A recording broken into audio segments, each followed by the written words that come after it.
This is Crappy to Happy, and I am your host, Cass Dunn. I'm a clinical and coaching psychologist and mindfulness meditation teacher, and of course, author of the Crappy to Happy books. In this show, I bring you conversations with interesting, inspiring, intelligent people who are experts in their field and who have something of value to share that will help you feel less crappy and more happy.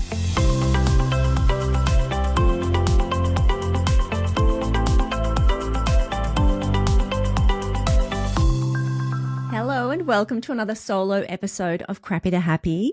This week, I want to share with you the reason why I think it's really important for you to find, if you don't already have one, a passion project. Now, I'm going to talk to you about what that is and why I think it matters. But first, let me give you some context. I obviously work with a lot of women as a coach, individually and in groups, and also just see stuff that's going on online, social media.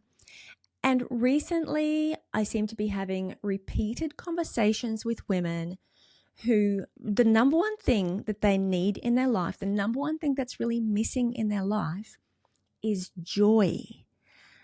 Like, oh yeah, relationship's good and oh yeah, work's this, and you know, whatever that is going on, there is still this lack of something that they have that they can do, a way for them to spend their time, carve out time just for themselves that is purely for themselves and purely for the purpose of bringing joy. Like not to achieve a goal, not to get fit, not self-care as in like because I know I need to do all of these things to look after myself and I need to carve out time for my well-being and all of that. That's very important, but just for fun.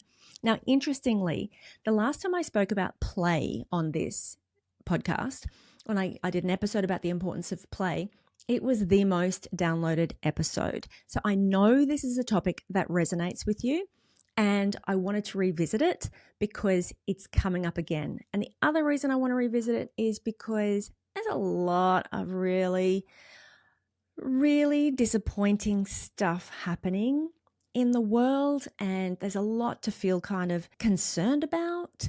And having these outlets, these things that you do, creative outlets, activities, hobbies, something that really lights you up and engages you is so good for your mental health. It is so good for your psychological well-being, your resilience, just across the board. It is really, really good for you.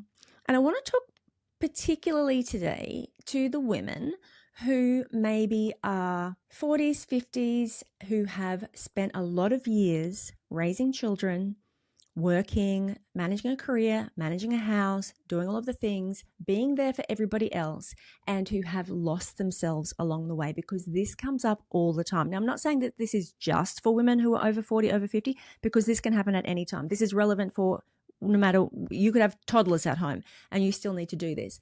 But I think particularly for those women who have spent such a long time focused on other people and other people's interests and priorities and the things that they have to do just because they've got no choice. These things have to get done, and have just slowly lost touch with or haven't been able to continue to make the time for things that are just fun for themselves without feeling guilty or without feeling like that time is better spent doing something else.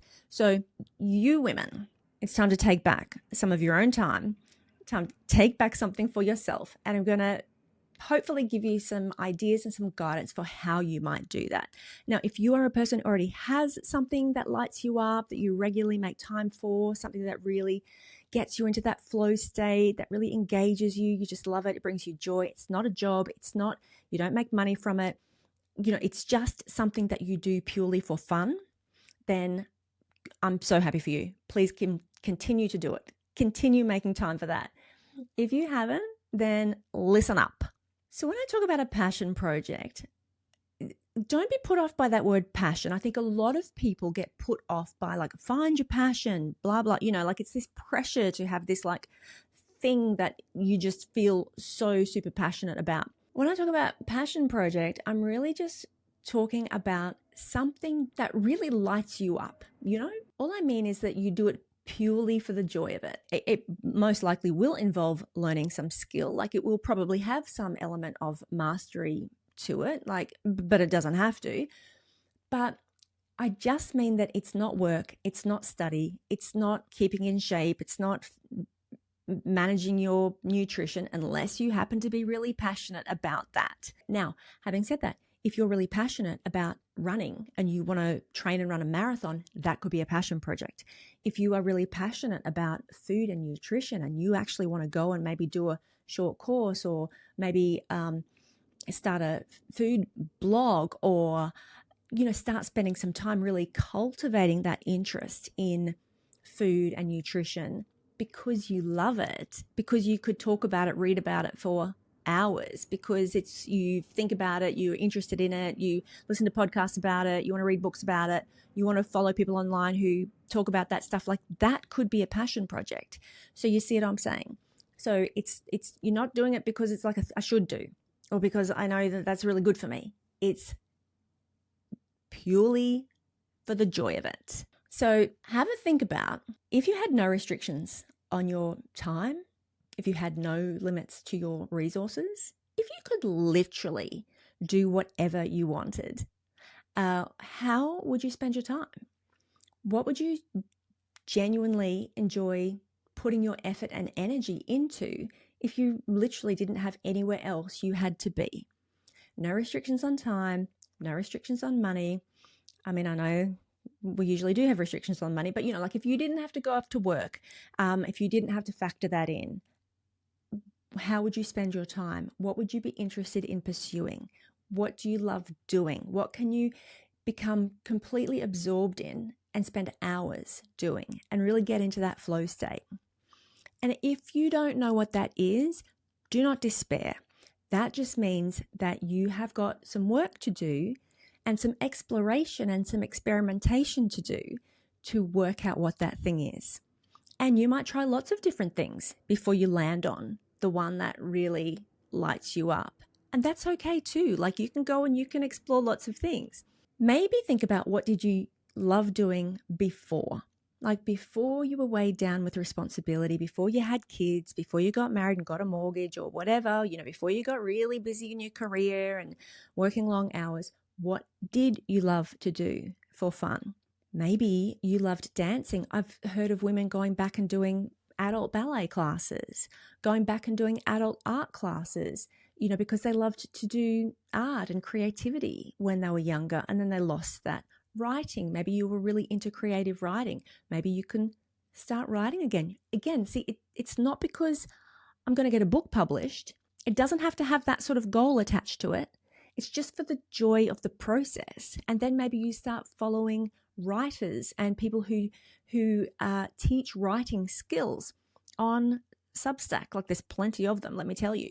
Or you start taking short courses in how to be a better writer or going on a writer's retreat or whatever it might be.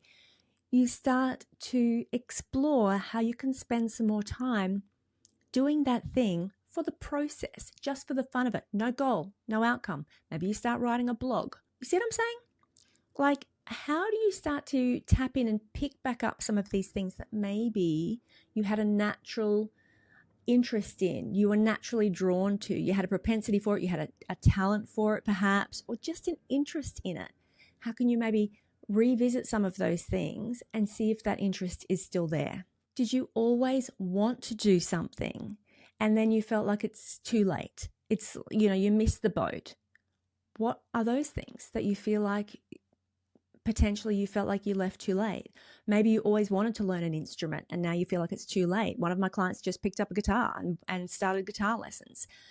Maybe it's interior design. Maybe it's, and you'll see that I kind of often lean towards creative type things because I do genuinely believe that there are a lot of people who have unexpressed creativity. Like we have untapped creative talent that I think it's really good, again, really good for your well-being, good for your psychological well-being, to express something, to do something that is creative. But for you, it might not be necessarily a creative project. Maybe it's more to do with, like I said, like running a marathon. Maybe you want to go climb a mountain.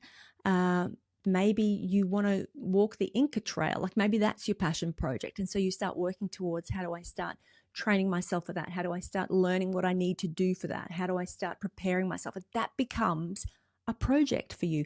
Bushwalking, camping, outdoor kind of activities, photography, wildlife photography, portrait photography. Like, what is it? Maybe you want to start a YouTube channel. Maybe you want to start a podcast. Hey, why wouldn't you start a podcast? Like, anybody can start a podcast. So the key characteristics of this thing are simply that you do it just for you, for nobody else. You do it just for fun. Ideally, do it by yourself. So what I would hate to happen is for you to say, oh, I'd love to that if I could just find somebody to come with me. Like, this is for you. Do it for you, and don't be reliant on anybody else to have to come and do this with you. You don't have to share it with anybody. It is just for you. Maybe it is cooking classes, but learning different ways of cooking from different countries, like Japanese cooking or Vietnamese cooking or French. And maybe you start to learn that. Maybe you just start to watch some YouTube videos. Maybe you just start to build this skill. You start investing some of your time, some of your energy into this thing, something that you genuinely just love to do. It's just for you. It's for nobody else. And then eventually you decide, you know what, maybe I'm actually going to go on a trip. Maybe I'm going to plan a trip to Spain and take some Spanish cooking classes while I'm there. I'm going to go to Italy and take some Italian cooking classes while I'm there.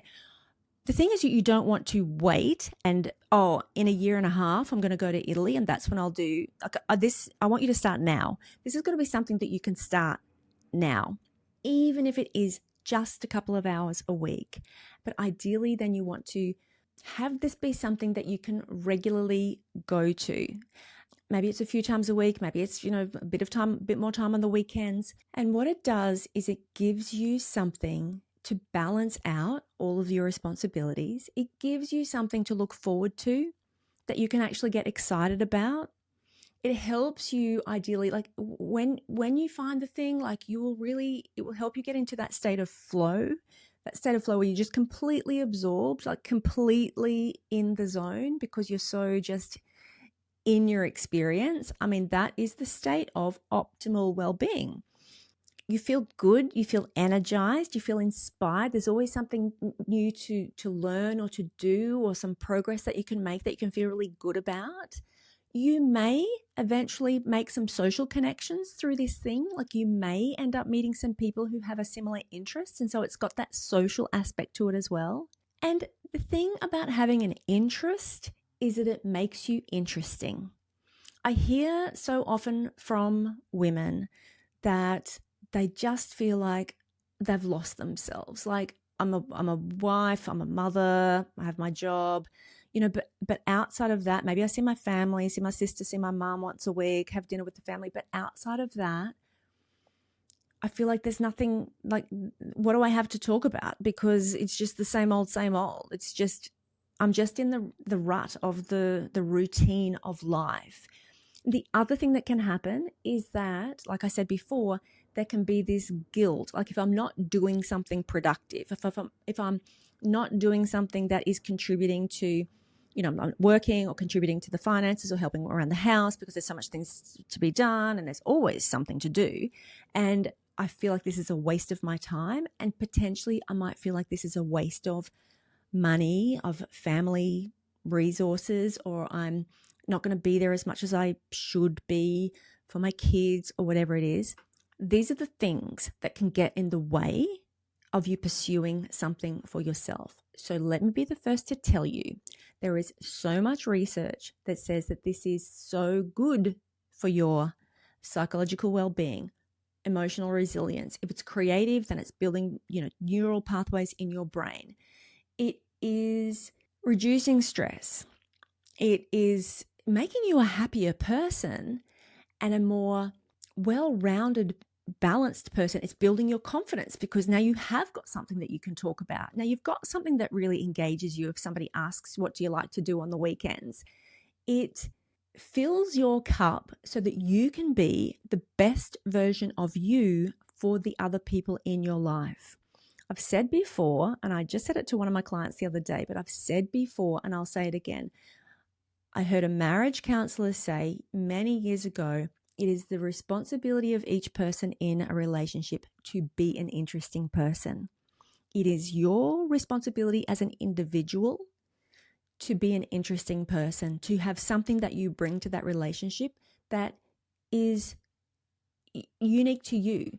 It's something that you're interested in, that you know about, that you spend time doing, that you can come back to the relationship and talk about, that's nothing to do with your partner. And equally, they go off and they have their interests and they have their things that they enjoy, and they can come back and talk to you about that. And so each person has got something that they bring, and that keeps things interesting.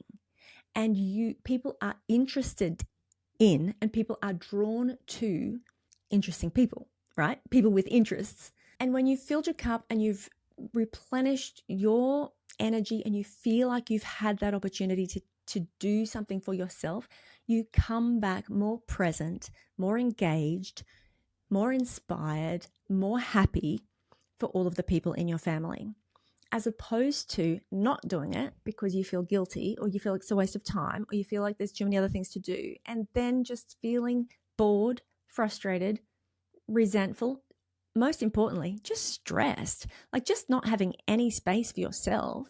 And then everybody around you feeling that, even if you're not like outwardly like resentful or stressed or cranky or irritable, there's a difference in energy, you know. There is a difference in just your mood, just your vibe. And especially those of you who've got kids who are growing up, little kids don't need you as much anymore. They're growing up, they're becoming more independent, they're getting out with their own friends, they're doing their own thing. And there can be this sense of like not being needed anymore, but also looking around and going, well, where am I? Like, what do I do? Like, what's my life now? If don't need to be there for all of these other people, if they're surviving, they're fine without me, then what's left for me now? And this is why I say at any age, this could be an important thing to do, because even if you've got younger kids, start planning ahead, start looking ahead to when they don't need you anymore. What's going to be left for you? Start investing in something for you, time for yourself. Find a passion project. I'm telling you. And remember, you don't have to have the answers tomorrow. Like if you are at a loss, if you really don't know what that thing is, and I would challenge you, because I reckon that probably something bubbled up into your mind and you may have immediately dismissed that. So pay attention to those little clues. If something pops up, pay attention to it. But you don't need to know.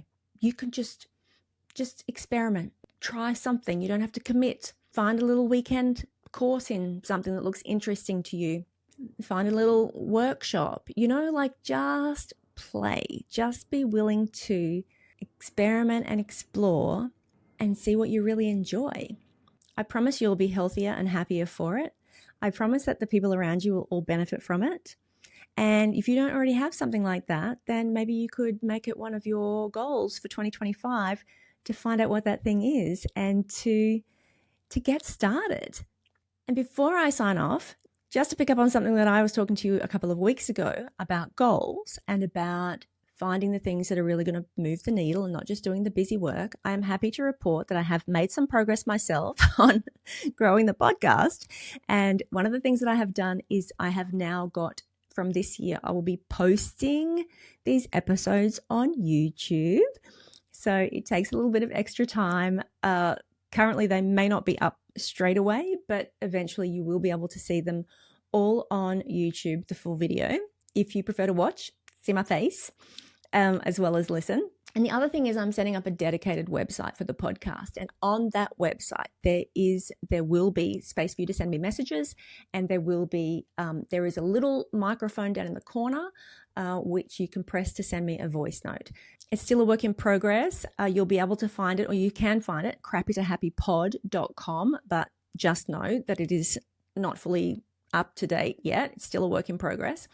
And you'll be able to join the mailing list there as well, so that you can get the emails of whenever there's a new episode, or if I'm looking for suggestions or input. And like I said, the end of last year, to find out more about the subscriber option for Crappy to Happy, which is on the way, not too far off. I'm working on something special for the launch of the subscription podcast that will make it so worth your while to jump in as a VIP Crappy to Happy listener. For now, good luck, explore your passions, have fun, and I cannot wait to catch you next week for another episode of Crappy to Happy. Crappy to Happy is created and produced by me, Cass Dunn. If you enjoy the show, please hit the follow button wherever you listen to ensure you never miss an episode. Share with a friend to get me into the ears of more lovely listeners, and I would love for you to leave a 5-star rating and review. To hear more about how to join the Beyond Happy community in 2025, make sure you subscribe to the show or to my email list. You can find the link on my website, cassdunn.com. Thank you so much for being here, and I cannot wait to catch you next week for another fabulous episode of Crappy to Happy.